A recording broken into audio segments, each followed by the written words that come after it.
প্রতিটা ম্যাচ, প্রতিটা মুহূর্ত, জয়ের উল্লাস, হারের নীরবতা, মাঠের খেলা, টেবিলের খেলা, আবেগ, অ্যাকশন আর বিশ্লেষণ।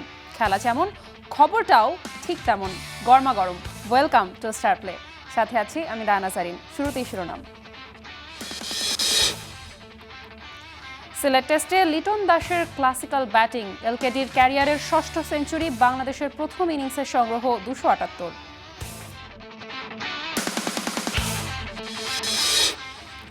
আলোচনায় আসন্ন অস্ট্রেলিয়া সিরিজ, পরিকল্পনা সাজাচ্ছে বিসিবির নির্বাচক প্যানেল। টেস্টে বাংলাদেশকে বড় দলের কাতারে রাখছেন সুমন। 7 জুন বাংলাদেশ ক্রিকেট বোর্ডের নির্বাচন, তফসিল ঘোষণা। হাইকোর্টে তামিমের অ্যাডহক কমিটির কার্যক্রম স্থগিত চেয়ে রিট করেছেন বুলবুলরা। কোলম্যানি প্রথম পছন্দ, হেড কোচ নিয়োগে বাফুফের দোটানা। ইউরোপ সফরে দায়িত্ব নিতে পারে অন্তর্বর্তীকালীন কোচিং স্টাফ। কোচ নিয়োগে দেরি করছে বাফুফে, অপেশাদারিত্বে পরিচয় বলছেন আসলাম। ফুটবলের স্বার্থে এমন হতে পারে মন্তব্য হাসানুজ্জামানের।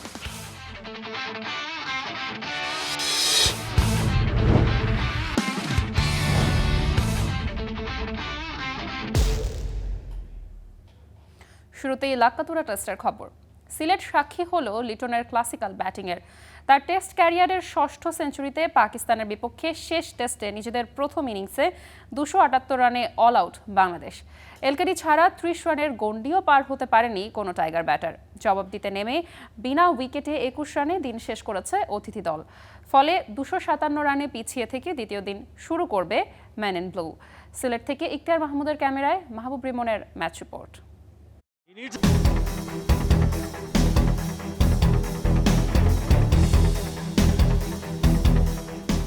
অবিশ্বাস্য লিটন, অনন্য সুন্দর। নিজের ক্যারিয়ার তো বটেই, চাপের মুহূর্তে একক লড়াইয়ে টাইগার ইতিহাসের তর্কাতীতভাবেই অন্যতম সেরা ইনিংস। সেই চিরচেনা ট্রেডমার্ক সেলিব্রেশন যেন চোখের শান্তি। লাক্কাতুরার দর্শকরা নিজেকে সৌভাগ্যবান ভাবতেই পারেন। বৃষ্টির চোখ রাঙানি নন স্ট্রাইকে বসে ব্যাটারদের আসা যাওয়া সবই দেখেছেন এলকেডি, দেখেছেন আর নিজেকে করেছেন শানিত। পাল্টা এটাকে জানান দিয়েছেন সক্ষমতার। ঝড়ের সামনে লিটন যেন হিমালয়। তবে গল্পের শুরুটা ছিল ভিন্ন। টস হেরে ব্যাটিংয়ে নেমে সেই চিরচেনা চেহারা। চেনা প্রতিপক্ষ আব্বাসেই কাটা মাহমুদুল হাসান জয়। অভিষিক্ত তানজিদ তামিম ক্যারি করতে পারেননি শুরুটা, যেমনটা ঢাকার ফর্ম সিলেটে টানতে পারেননি অভিজ্ঞ মুমিনুল হক। উইকেটে এরপর শান্ত আর মুশফেক। স্টেডিয়ামের গুটি কয়েক দর্শক নড়ে চড়ে বসেন, কিন্তু কিসের কি, দুজনাই জমে গিয়ে উইকেট দিয়েছেন বিলিয়ে। এর মধ্যে আবার এক দফা জীবনও পেয়েছিলেন মুশফেক। 110-এ নাই টপ অর্ডারের সেরা 5। রাওয়ালপিন্ডিতেও একই প্রতিপক্ষের বিপক্ষে 26-এ 6 উইকেট হারিয়ে ইতিহাস গড়েছিলেন লিটন আর মিরাজ। কিন্তু পিন্ডি ফেরেনি লাক্কাতুরায়। মিরাজ ফিরেছেন দলকে খাদের কিনারায় রেখে। আবারও শুরুর গল্পে ফেরা যাক। লিটনের গল্পে। গল্প তো নয়, মহাকাব্য। ব্যাট তো নয়, যেন তলোয়ার। তাতে কুপোকাত পাক bowler. Attack is the best defence. সেখানে 40 বল খেলার তেজুলের অবদানও মনে করবে সিলেটের দর্শকরা। শেষ বিকেলে শতকের পর এলকেডি যেন লাগামহীন ঘোড়া, যেজন্যই হয়তো হাসান আলীর বলে থামতে হয়েছে 126 করে। ততক্ষণে শুরুর হতাশা কাটিয়ে প্রথম ইনিংসে বাংলাদেশ পেয়েছে ভদ্রস্ত একটা টোটাল 278। জবাব দিতে নেমে পাকিস্তানও দিনের শেষটা কাটিয়েছে নিরাপদেই। সঙ্গে দ্বিতীয় দিনের প্রথম সেশনে বোলারদের জন্য ছুড়ে দিয়েছে চ্যালেঞ্জ। কারণ এই উইকেট এখনো যে পেসার কিংবা স্পিনার কারো জন্যই সহায়ক হয়নি মোটেও।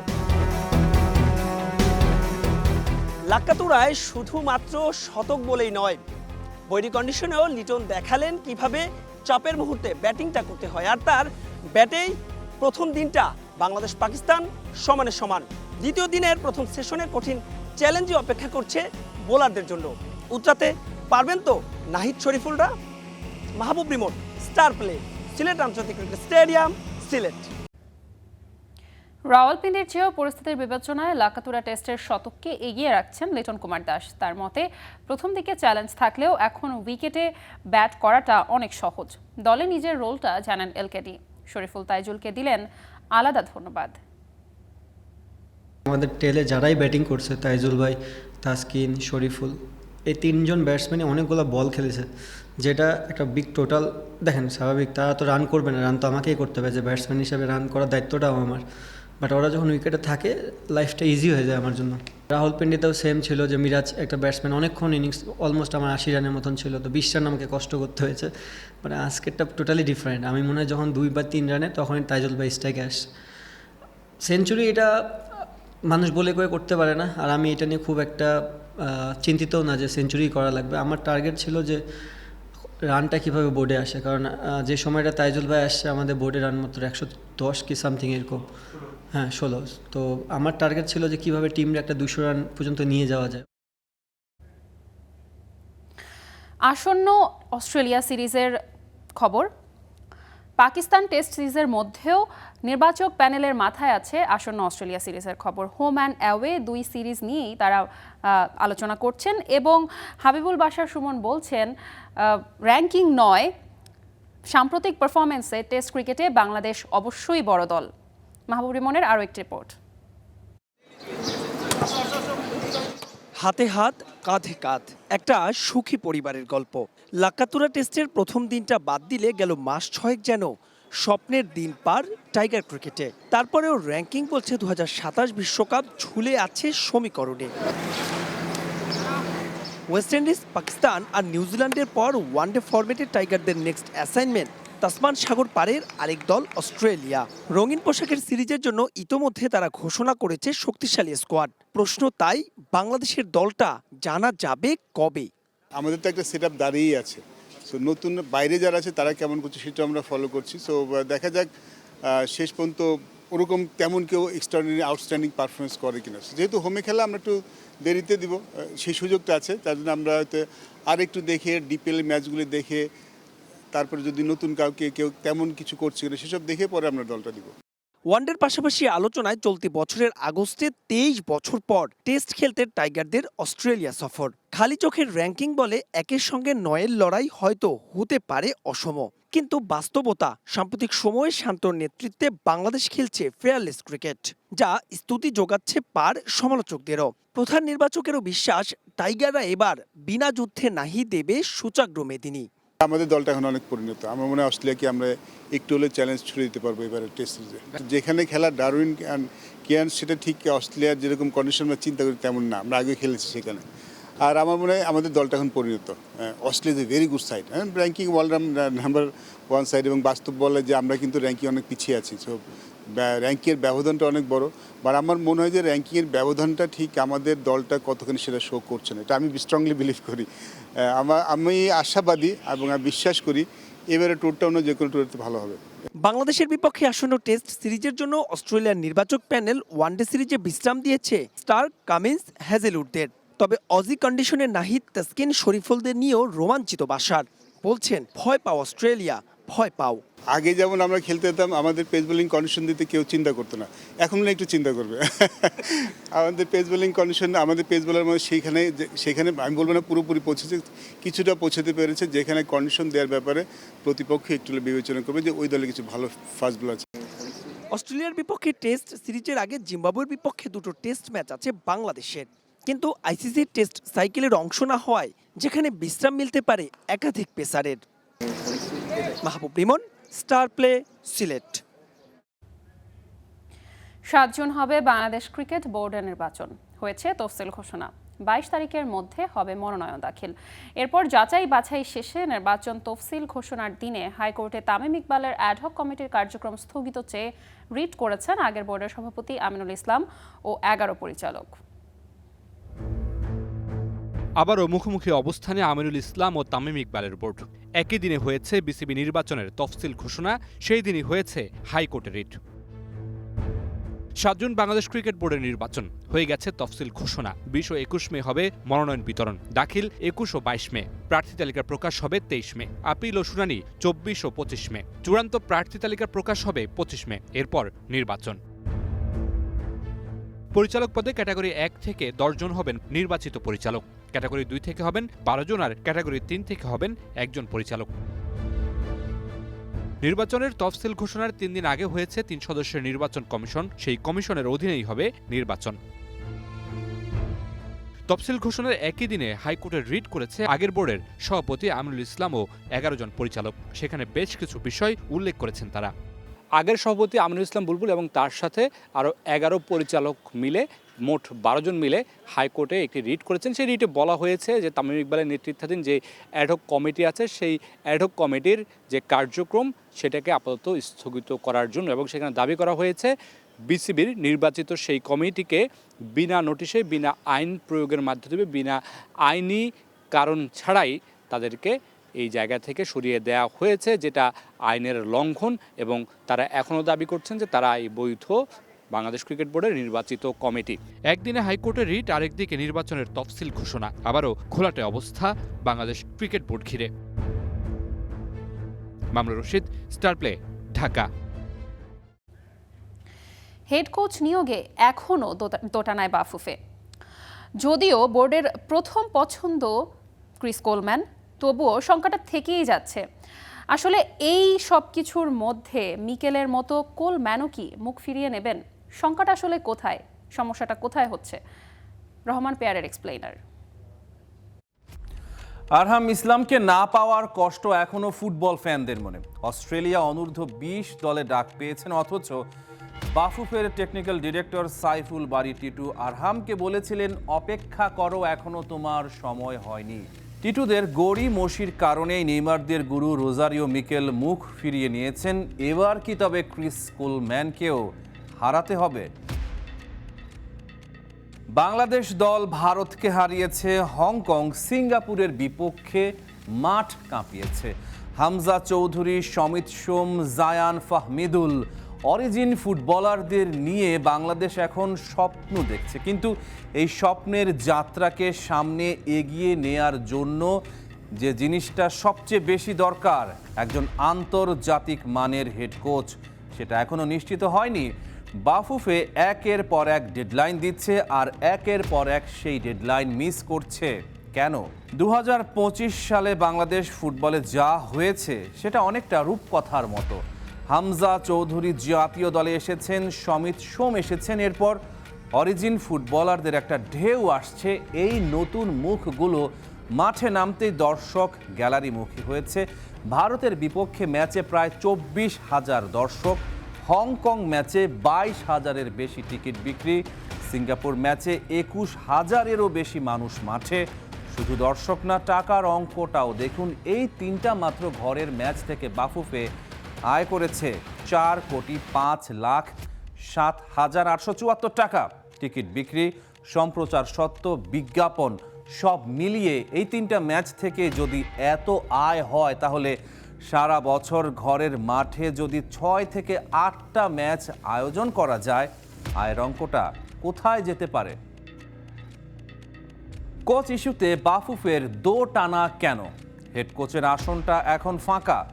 বাফুফের সভাপতি তাবিথ আউয়াল বেশ কয়েকবার ডেডলাইন ঘোষণা করেছেন, 2 দিনের মধ্যে হবে, 15 তারিখের মধ্যে হবে, কিন্তু কোনো ডেডলাইনই রক্ষা হয়নি। বাফুফে ঠিক করতে পারছে না যে তারা কোন লক্ষ্যমাত্রা নিয়ে কোচ খুঁজবে। শুধু সাফ চ্যাম্পিয়নশিপ জেতার লক্ষ্যে যদি কোচ নিতে হয়, তাহলে অপেক্ষাকৃত কম পরিচিত কোনো কোচও যথেষ্ট। আর যদি লক্ষ্য হয় এশিয়ান কাপে খেলা, বিশ্বকাপ বাছাইয়ে ভালো করা, তাহলে দরকার ক্রিস কোলম্যানের মতো অভিজ্ঞ এবং বিশ্বমানের কোচ। বাফুফের ন্যাশনাল টিমস কমিটির বৈঠকে ক্রিস কোলম্যানকেই পছন্দ করা হয়েছে, কিন্তু সঙ্গে প্রশ্ন উঠেছে, এই মুহূর্তে বাংলাদেশের সাফ ছাড়া কোনো টুর্নামেন্ট নেই। বছরে জাতীয় দলের মাত্র 8 থেকে 10টা ম্যাচ, এত টাকা খরচ করে বড় কোচ এনে কী লাভ? এই মানসিকতাই বাফুফের মূল সমস্যা। কোলম্যান বা সেই মানের কোচের বেতন স্বাভাবিকভাবেই বেশি। বাফুফে ভাবছে বেতন দেওয়া কি সম্ভব, কিন্তু এখানে একটা গুরুত্বপূর্ণ বিষয় বাফুফে উপেক্ষা করছে। টাকার অঙ্কটা উল্টো দিক থেকে দেখুন। 3টা ঘরের ম্যাচ থেকে 4 কোটি টাকারও বেশি আয় হয়েছে। একজন ভালো মানের বিদেশি কোচের বার্ষিক বেতন যদি 3 থেকে 5 কোটি টাকাও হয়, সেটা বছরে 8 থেকে 10টা ঘরের ম্যাচ আয়োজনের মাধ্যমে উঠে আসতে পারে। ভালো কোচ মানে ভালো ফুটবল, ভালো ফুটবল মানে আরও বেশি দর্শক মানে আরও বেশি আয়। এটা একটা চক্র, ইতিবাচক চক্র, কিন্তু সেই চক্র শুরু করতে হলে আগে বিনিয়োগ করতে হবে। ফুটবল এখন শুধু খেলা না, বিশ্বের সব বড় ফুটবল দেশ এই বিজনেস মডেলেই চলে। জাতীয় দলের সাফল্য মানে স্পন্সর আসে, সম্প্রচার চুক্তি বড় হয়, ব্র্যান্ড ভ্যালু বাড়ে। সেই ব্র্যান্ড ভ্যালু থেকে আবার বয়সভিত্তিক ফুটবলে বিনিয়োগ হয়, মাঠ তৈরি হয়, অবকাঠামো গড়ে ওঠে। Rahman Peyar, Star Play. 5 June San মারিনোর বিপক্ষে ম্যাচকে সামনে রেখে নতুন কোচ নয় বরং অন্তর্বর্তীকালীন কোচিং স্টাফ নিয়ে ইউরোপ সফরে যেতে পারে বাংলাদেশ দল, এমন গুঞ্জনও জোরালো হচ্ছে ফুটবল অঙ্গনে। অন্যদিকে নতুন কোচ নিয়োগে সরকারি আর্থিক সহায়তা নিশ্চিত করতে অর্থমন্ত্রীর সঙ্গে বৈঠকের কথা বলা হলেও সেই বৈঠক আদৌ হয়েছে কিনা তা এখনো স্পষ্ট নয়। হামজা জামালদের নতুন কোচ নিয়োগ নিয়ে আলোচনা, সমালোচনা আর গুঞ্জন যেন থামছেই না। 5 জুন সান মারিনোর বিপক্ষে প্রীতি ম্যাচ সামনে রেখে সময় দ্রুতই ফুরিয়ে আসছে, কিন্তু এখনও নতুন কোচ চূড়ান্ত না হওয়ায় ফুটবল অঙ্গনে গুঞ্জন জোরালো হচ্ছে। তবে কি অন্তর্বর্তীকালীন কোচিং স্টাফ নিয়েই ইউরোপ সফরে যেতে প্রস্তুত হচ্ছে বাফুফে? বাফুফে এখনো আনুষ্ঠানিকভাবে কিছু না জানালেও সময় স্বল্পতায় এমন সিদ্ধান্ত আসতে পারে বলে কথা উঠেছে। যদি তাই হয় তবে তা দলের জন্য কতটা ভালো ফল বয়ে আনবে সেটাও দুশ্চিন্তারই বটে। জাতীয় ফুটবল দলের নতুন কোচ নিয়োগে শর্টলিস্ট থেকে কোলম্যানের পাশাপাশি এবার আলোচনায় মার্কিন ফুটবল দলের সাবেক অধিনায়ক কোচ থমাস ডুলির নামও। জানা গেছে পূর্ণ কোচিং স্টাফ নিয়োগের শর্ত দিয়েছেন থমাস। নতুন কোচ নিয়োগে সরকারের আর্থিক সহায়তার বিষয়ে অনুমোদন নিতে অর্থমন্ত্রীর সঙ্গে যুব ও ক্রীড়া প্রতিমন্ত্রীর বৈঠক আদৌ হয়েছে কিনা তা এখনো নিশ্চিত নয়। তবে নতুন কোচ কে হবেন, কবে আসবেন, আদৌ সরকারের আর্থিক সহায়তা মিলবে কিনা, এসব প্রশ্নের উত্তর এখনো অজানা। তাই সময় যতই গড়াচ্ছে উৎকণ্ঠা ততই বাড়ছে। Mushfiqur Rahman, star play, Dhaka. Football প্রশিক্ষণ ও অবকাঠামো উন্নয়নে থাইল্যান্ডের আলপাইন স্পোর্টস গ্রুপের সঙ্গে কাজ করার আগ্রহ প্রকাশ করেছেন বাফুফে সভাপতি তাবিত আউয়াল। থাইল্যান্ডে নারী সাফ চ্যাম্পিয়নশিপের প্রস্তুতিতে আফিদা মারিয়াদের চলমান ক্যাম্প পরিদর্শন শেষে একথা বলেন তিনি। আগামী 25 মে ভারতের পর্যটন নগরী গোয়া শহরে শুরু হবে ঋতুপর্ণাদের হ্যাট্রিক সাফ জয়ের মিশন। থাইল্যান্ডে বাংলাদেশ নারী ফুটবল দলের প্রস্তুতি ক্যাম্প পরিদর্শনে বাফুফে সভাপতি তাবিত আউয়াল। সাফ নারী চ্যাম্পিয়নশিপকে সামনে রেখে ব্যাংককের আলপাইন স্পোর্টস ট্রেনিং ক্যাম্পে গিয়ে আলপাইন স্পোর্টস গ্রুপের ব্যবস্থাপনা পরিচালক আদিসাক সুনতারোসের সঙ্গে বৈঠকও করেন বাফুফে বস। এ সময় নারী দলকে সহযোগিতা ও আতিথেয়তা দেওয়ার জন্য আলপাইন কর্তৃপক্ষকে ধন্যবাদ জানান তাবিত আউয়াল। পাশাপাশি ভবিষ্যতে ফুটবল প্রশিক্ষণ ও অবকাঠামো উন্নয়নে একসঙ্গে কাজ করার আগ্রহ প্রকাশ করেন তিনি। পরে তাবিত আউয়াল অনুশীলন মাঠ, ড্রেসিং রুম ও অন্যান্য সুবিধা ঘুরে দেখেন। এরপর খেলোয়াড় ও কর্মকর্তাদের সঙ্গে দেখা করে আসন্ন সাফ নারী চ্যাম্পিয়নশিপের জন্য শুভকামনা জানান। এদিকে শুক্রবারও ব্যাংককে অনুশীলনে ব্যস্ত সময় পার করেছে বাংলাদেশ নারী ফুটবল দল। দিনের শুরুতে ওয়ার্ম আপ, স্ট্রেচিং ও পাসিং ড্রিল করানো হয় খেলোয়াড়দের। পরে পজিশন ভিত্তিক অনুশীলনের পাশাপাশি দলীয় কৌশল নিয়েও কাজ করেন কোচিং স্টাফ। অনুশীলনের শেষ ভাগে ছিল ফিনিশিং ও সেট পিস ড্রিল। রোববার ব্যাংকক উইমেন্স লিগের টায়ার 1 দল ব্যাংকক উইমেন্স এফসি এর বিপক্ষে একটি ক্লোজ ডোর প্রস্তুতি ম্যাচ খেলবে বাংলাদেশ দল। 2 সপ্তাহের ব্যাংকক প্রস্তুতি ক্যাম্প শেষে আগামী 21 মে গোয়ার উদ্দেশ্যে রওনা হওয়ার কথা রয়েছে বাংলাদেশ নারী দলের। Diana Jarin, star play. Coach নিয়োগে বাফুফের কালক্ষেপণ, অপেশাদারিত্বের পরিচয়, এমন মন্তব্য করেছেন বাংলাদেশ জাতীয় দলের সাবেক অধিনায়ক শেখ আসলাম। তবে ভিন্ন মত প্রকাশ করেছেন আরেক জাতীয় দলের সাবেক খেলোয়াড় হাসানুজ্জামান। তিনি বলছেন, কোচ নিয়োগে 1-2 দিন এদিক সেদিক হতেই পারে। থাকলে ওই দিনে ডেজ আপনারা এটা সিলেক্ট করে ফেলতে পারতেন। কোচ নিয়োগ নিয়ে বাফুফের কালক্ষেপণ, যা অপেশাদারিত্বের পরিচয়। ডেডলাইন দিয়েও কোচ নিয়োগ দিতে না পারায় বাফুফেকে নিয়ে এমন মন্তব্য সাবেক ফুটবলার শেখ মোহাম্মদ আসলামের। জাতীয় দলের সাবেক এই অধিনায়ক মনে করছেন বাংলাদেশের জন্য বেস্ট কোচকেই নিয়োগ দেওয়া উচিত। হাই প্রোফাইল আর low profile doesn't matter, but আমার মতে ভালো দক্ষ কোচ আনা উচিত। কারণ আমাদের যারা শিখবে, ওই কোচিংয়ে যারা বড় বড় প্লেয়ার হবে, নিশ্চয়ই ওনার এমন টেকনিক এবং ট্যাকটিক্স আছে ওনার ভিতর, যেটা আমাদের বাচ্চারা যদি শিখে ডেফিনেটলি তারা এশিয়ার ভিতর একটা ভালো জায়গায় আমাদের দলকে নিয়ে যেতে পারবে। সেই ক্ষেত্রে আমি বলবো যে আনলে one of the best coach আনা উচিত। বাফুফের কালক্ষেপণে হাত থেকে বেরিয়ে গেছেন রোজারিও মিকেল। মোহাম্মদ আসলাম আশঙ্কা করছেন বাফুফে যদি আরও বেশি সময় নেয় তাহলে হাতছাড়া হয়ে যেতে পারেন ক্রিস কোলম্যান, বেয়ান স্টকরাও। ডিলে হলে তো ডেফিনেটলি অনেক অফারই তার সারা বিশ্বে আছে, ডেফিনেটলি তারা যেটা ভালো সে সেখানেই যাবে। তবে কালক্ষেপণ করা উচিত না আমার মনে হয়। আর তবে আছে ভিন্ন মতো। ভালো এবং উপযুক্ত কোচ নিয়োগ দেওয়ার জন্য 2-1 দিন এদিক সেদিক হলেও সেটা ফুটবলের স্বার্থেই। পুঙ্খানুপুঙ্খভাবে বিচার বিশ্লেষণ করেই তো চুক্তিটা করতে হবে। সেই জায়গায় যদি 2-4 দিন এদিক সেদিক হয়, এটা তো আমার মনে হয় না খুব একটা মহাভারত উৎসুদ্ধ হওয়ার মতো কোনো কিছু। এই জায়গায় দর্শকদেরকে তো একটু সময় দিতেই হবে। কারণ ফুটবল ফেডারেশন দেশের সর্বোচ্চ সংস্থা হিসেবে তাদের উপরে আমাদের আস্থা রাখতেই হবে। আগামী মাসের 5 তারিখ সান মেরিনোর বিপক্ষে ফ্রেন্ডলি ম্যাচ খেলবে বাংলাদেশ। নতুন কোচ দায়িত্ব নেওয়ার পর সেটাই হবে তার প্রথম অ্যাসাইনমেন্ট। ইয়াসির আরাফাত সবুজ, স্টার প্লে, ঢাকা। খেলাও থামবে না, খবরও কিন্তু সময় বলছে আজকে এখন থামতে হবে আমাদের। তবে আমরা ফিরবো প্রতিদিন ঠিক দুপুর 1টা আর রাত 8টায়। Till then stay with Star play.